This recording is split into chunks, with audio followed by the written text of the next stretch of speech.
And this little boy was great. He said, puberty was awful. My body changed from what I wanted. I grew hair and tentacles.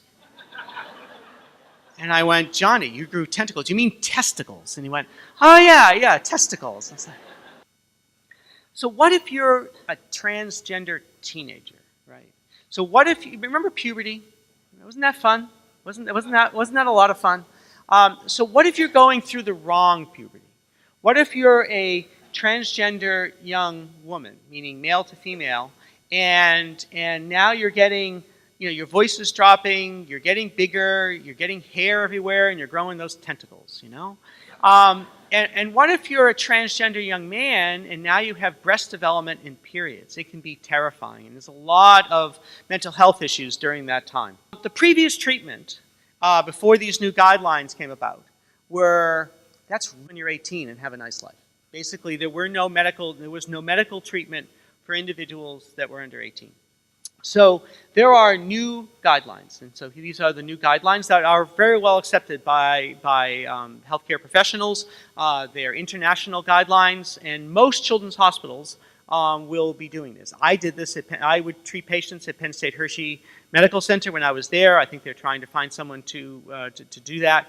Probably the biggest program near here is at Children's Hospital of Philadelphia in the Penn system, and they have an excellent clinic for transgender youth.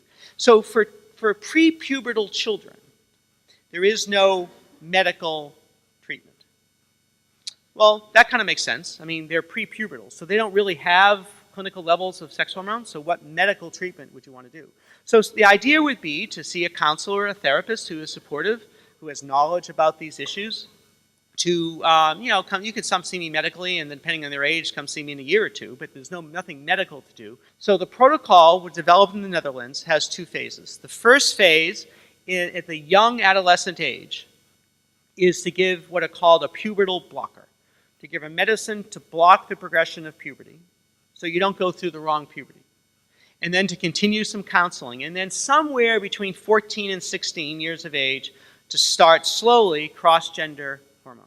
Under 18, and they're not an emancipated minor, meaning if they're under 18 and they are on the street or they're completely emancipated from their parents, then you can do treatment. I can reassure you that Governor Wolf and our administration are very completely supportive for LGBT individuals and programs and transgender individuals.